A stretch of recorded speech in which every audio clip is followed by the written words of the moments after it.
Good evening, this is No Spin and I'm Nidhi Razdan. Pakistan's Prime Minister Imran Khan is facing the biggest threat to his political career. Opposition parties have come together and tabled a no-confidence motion against him today. His popularity has nosedived in the last couple of years. Pakistan's Parliament will now meet to debate and take up this vote on Thursday. But there is a kahani mein twist. A key ally that had revolted against Imran Khan may now support him, the PMLQ. That is after Imran Khan's party supported a senior PMLQ leader to become the new Chief Minister of Punjab. So how did things come to such a pass in the first place? First, Imran Khan has presided over a huge economic crisis, one that has seen inflation hit record highs and prices of essential commodities soar. But he's also fallen out with the all-powerful army after a tussle with the army chief over the appointment of the head of the ISI. When Imran Khan came to power in 2018, many believed it was the army that helped him and the army that held his coalition government together. However, no Pakistani Prime Minister has ever completed a full term, though no one has ever been removed through a no-confidence motion either. Whatever happens, Pakistan is all set for another period of chaos and uncertainty, and India will be watching very closely.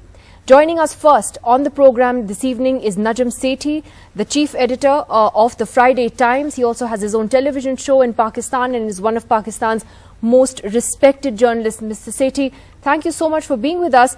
Well, explain to us what exactly is going on. The opposition motion has been tabled today, but also a shot in the arm for Imran Khan, isn't it, with a key ally that had turned against him, now possibly voting in his favour. What does this mean?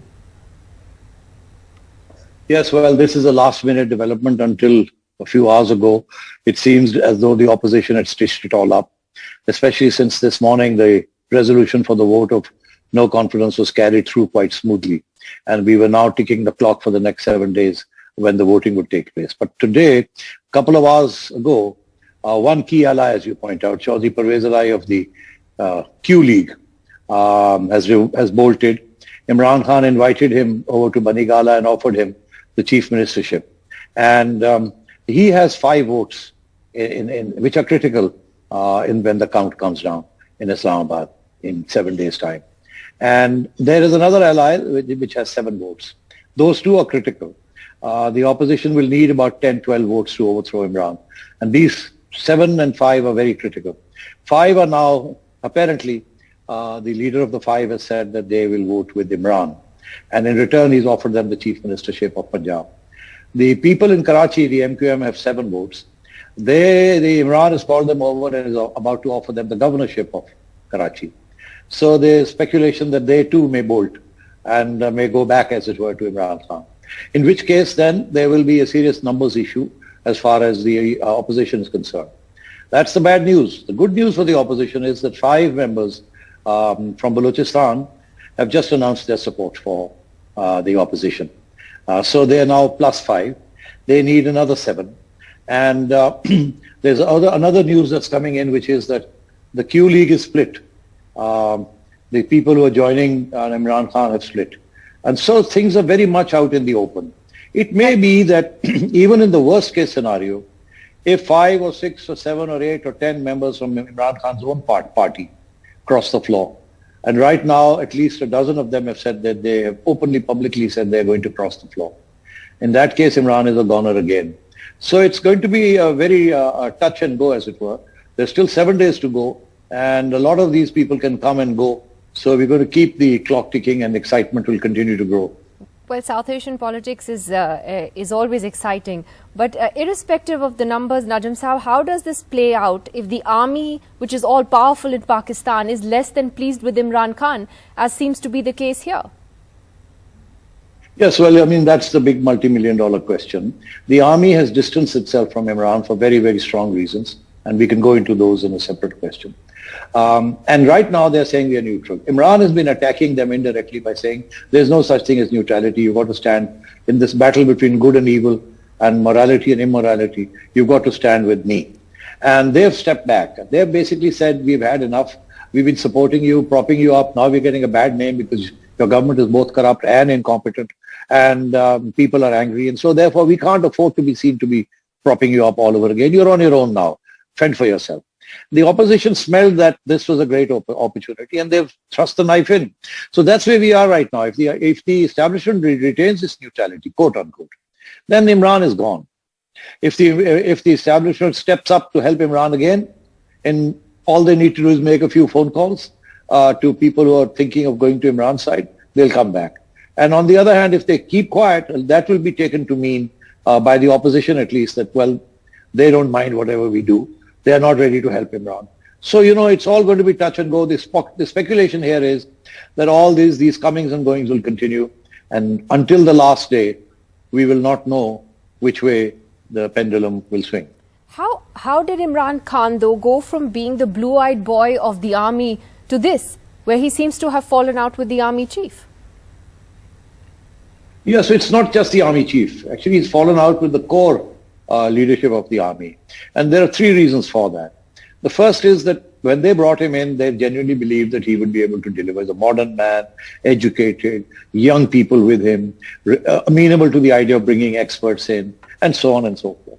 And so they thought, we are going to be propping up a winner, even though they helped him come in with a bit of rigging here and there and so on. Number one, he's disappointed them on that count. In 4 years, he's made things worse. He's been a terrible administrator. And what has happened is that Imran has brought a bad name to himself, but he's in the process, the army's got it in the neck. They are the ones who brought him in, and people have now started saying that, what's the point of attacking Imran? The guys who propped him up, the guys who brought him in, they should be held responsible. So the whole hybrid regime experiment that the establishment brought forward, thinking that this would bail out the whole political system and the economy and everything else, has collapsed. So they're embarrassed because now the attack is coming, the anger of the masses is turned against the establishment. And that's never happened before. And this is happening in Punjab province. 70% of the army's rank and file come from Punjab. So you can imagine how distressed they are that they have had to bear the brunt of Imran's incompetence. And on top of that, the big thing, the big item on Imran Khan was that he's not corrupt. He will run a clean ship. Unfortunately, that's not happened. Punjab is full of stories of corruption, some involving the First Lady. This is the level of allegations. And the army has been telling Imran to get rid of your chief minister in Punjab, put up a good ship. It's very important. Punjab is 55% of Pakistan. And you got to run a good ship there. And that's been the worst administered province. That was the first thing. The second thing was, and he refused to do that. The second thing was they wanted a change in the ISI. Because they thought that the then ISI chief that had propped up Imran Khan, they thought he'd gone a bit too far in propping up a candidate who wasn't delivering. And they wanted a change in the army's ISI.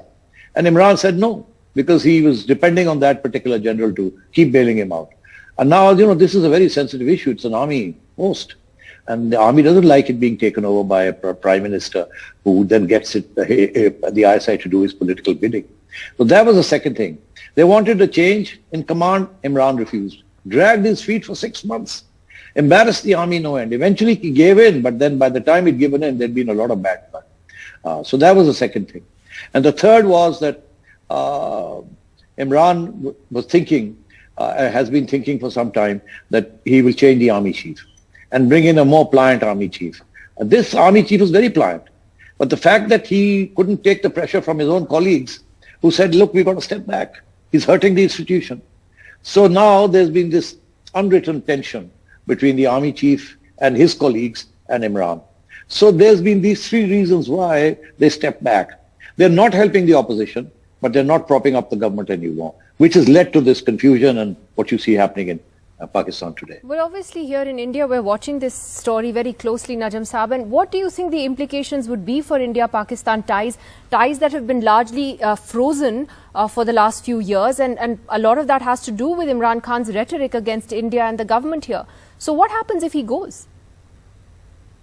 Well, you see, let's look at it like this. If the Prime Minister stays, there's no chance of India-Pakistan relations improving. In fact, he's using anti-India rhetoric as part of his populist plank, just as he's using anti-Americanism and the religious card to whip up public sentiment in his favor. So clearly, he doesn't really much care about what happens to Pakistan's foreign policy, what happens to relations in the neighborhood and so on. He's whipping up a lot of prejudices in the country, especially amongst the urban middle classes. And so therefore, if Imran stays, I do not think for a minute that there will be any improvement in India-Pakistan relations. On the other hand, if you recall, the army has been gently pressing him to normalize. It's been telling him that we need to normalize with India, we need to normalize with Afghanistan, we need to normalize with the Americans. Because we trade with the West and we aid and we get their loans and so on. We need to be, more sensitive and more appreciative, especially since India is now going into the American camp.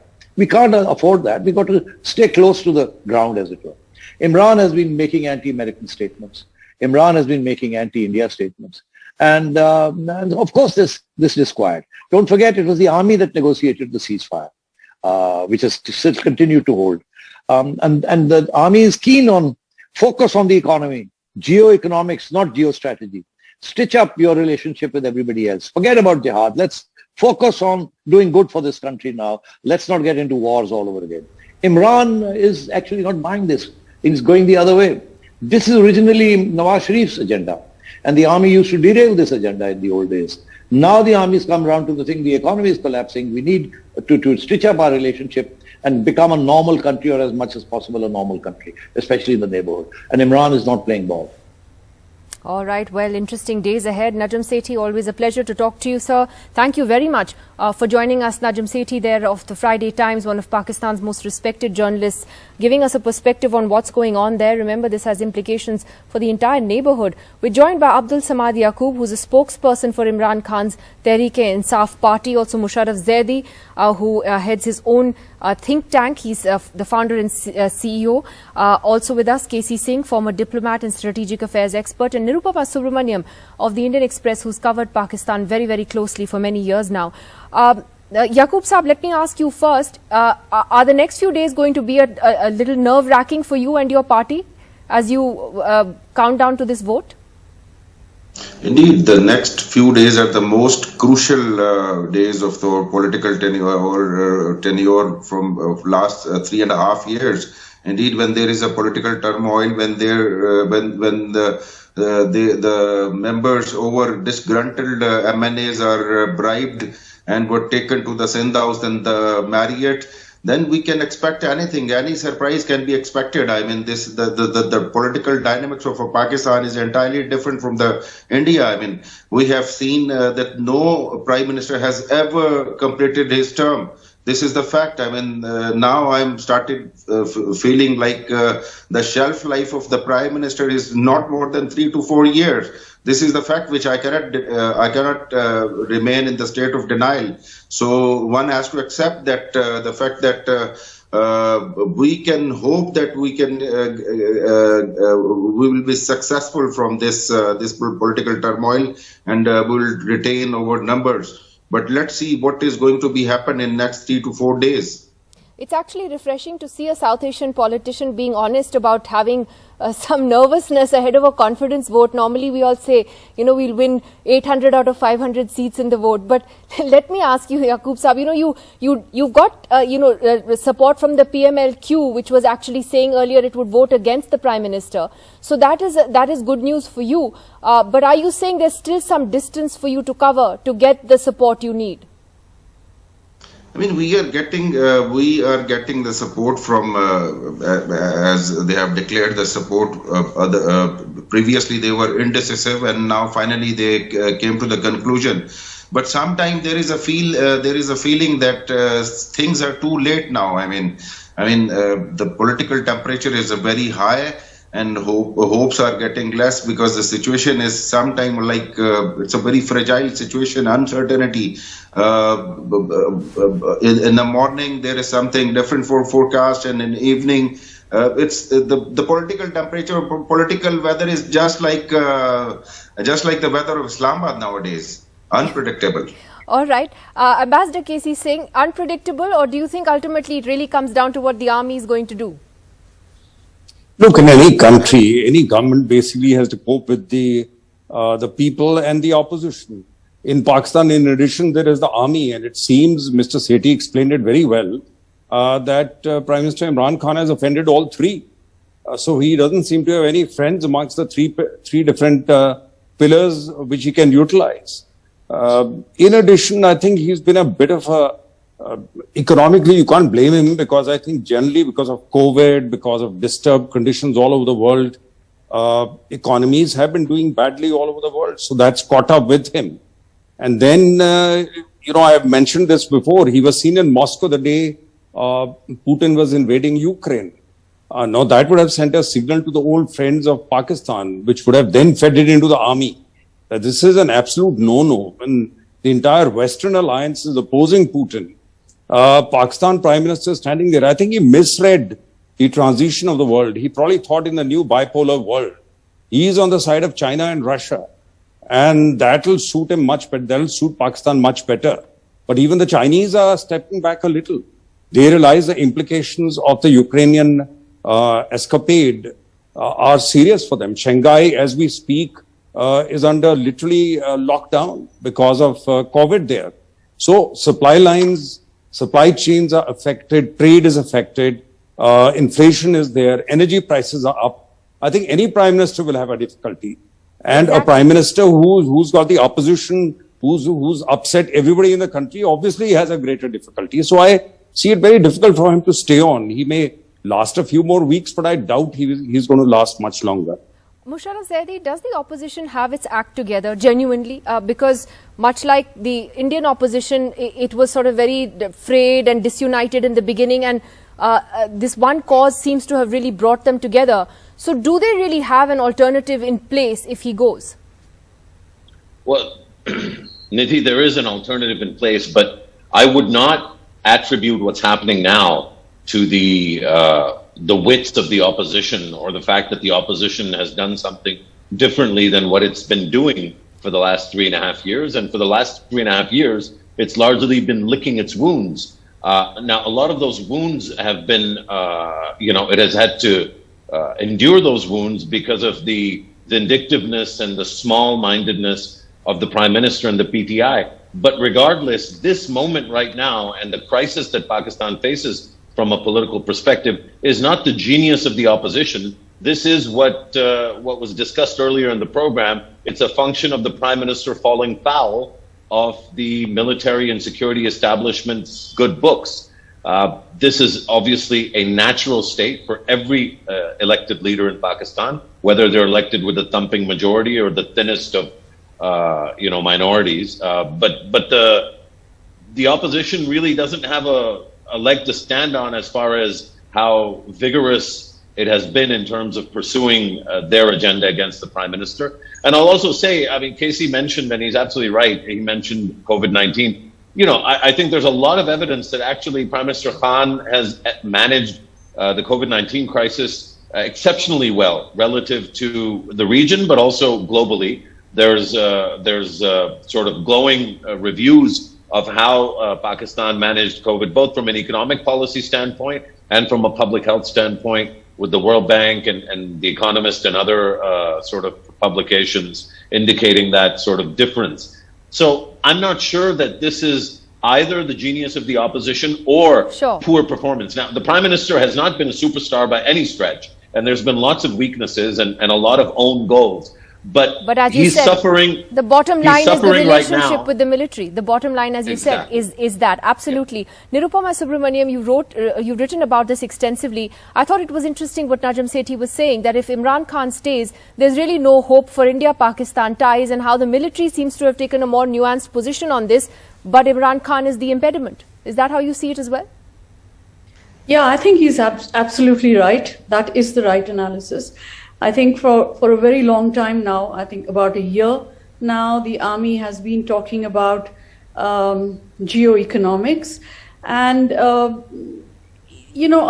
people here have been a bit skeptical about it, but the army has been repeating it on quite a few occasions. And then now you have the Pakistan's new national security policy, which also talks about it. So despite the posturing, I think, from the NSA and also generally the establishment in Pakistan, that there can be no forward movement in relations until we go back to status quo ante on Kashmir, I think there have been indications that they are ready to move forward on small things like trade, perhaps, and trade across the Wagah. There was a moment last year when they actually decided that they're going to do trade, and then there was a pushback from the government, and I think that was unexpected even for the people who wanted to wanted the state to the trade to begin. So I think there have been several indications over the last year that there are some sections of the Pakistani establishment that want to normalize relations with India, but and they are willing to have some kind of compromise on Kashmir. So maybe, I mean, if in a future dispensation, which is in waiting now, in the opposition, maybe that could take it forward. Musharraf Zaidi, just coming back to you, I mean, is the situation that Imran Khan finds himself today really squarely on him? I mean, he was the blue-eyed boy of the army, and do you think he just squandered that? Sure, Zulfikar Ali Bhutto was the blue-eyed boy of the army. And became prime minister on the back of that. Nawaz Sharif was the blue-eyed boy of the army for many years, from the early 1980s through really, I mean, basically not soon after he became prime minister. I think it's to the great credit of General Bajwa that the relationship had lasted as long as it did. But I think Notification Gate really did a number on the civil-military, sort of very delicate civil-military equilibrium. I do think ultimately, and this is a point of contention, and it also causes a little bit of confusion when I say this. We can blame the army and civil-military relations for what they are, but the responsibility for fixing this, the responsibility for surviving and thriving as a civilian leader in this country is squarely on the prime minister, whoever that prime minister might be. If you're an elected civilian prime minister, you occupy the most powerful seat in the country. That's why these conflicts emerge. So the challenge for whether it's Nawaz Sharif or it's Imran Khan, or tomorrow at some point in the future, it's Bilawal Bhutto Zardari, or if we go the way of India and we end up electing something, dramatically more right-wing, no matter who the prime minister is, the conflict with the military is a natural consequence of the fact that the prime minister is constitutionally, morally, and ethically the most powerful person in the country. And when that power is challenged, this conflict emerges. So the responsibility, therefore, also lies in that office. So it's unfair what's happening with Imran Khan. Frankly, my position, and I mean, you would know this, Nidhi, others might not, I know, Casey knows this. I'm not a PTI or an Imran Khan supporter by any stretch of the imagination, but I absolutely think he should have been allowed to complete his term and get voted out. And the fact that he's being manipulated and maneuvered out of office in this way is going to lead to a resurgence in support for him and more headaches for Pakistan down the road. Okay, I just have one final question to Ambassador Casey saying, why isn't the army then going by the traditional route, the cool route? I mean, no Pakistani Prime Minister has been voted out by a no confidence vote before. So why are they letting this play out then this way? Oh, I think General Bajwa, army has probably taken a decision that they don't want a military coup. They've seen what follows when there's a military coup. They saw Musharraf's thing. They don't want to go down that route. At the moment, it may come later if there's uncertainty, instability. Because we are not going to get instantaneous change. Even if the government falls, I don't think there's another prime minister in the waiting. If Pakistan was to go to election, there'll be an interim government. And that government will have to wait. And the interest between PPP and PML, Muslim League of Nawaz Sharif, will immediately be different once the elections are announced. They are together today because their interests are aligned. But they'll not be aligned if the elections are announced. And Musharraf makes a valid point that Imran Khan may just be a third person in that race. So we don't know how it plays out, because he's been following a populist, right-wing populist agenda. And that may just play out all right. And ultimately, I guess India will have to wait and see what happens when there is an election next year and just wait and watch. I'm out of time. I wish we could continue this conversation. Thank you very much to all of you for joining us this evening on this big story. Let's see whether Imran Khan does manage to survive or whether he's actually on his way out. See you again tomorrow night. Goodbye.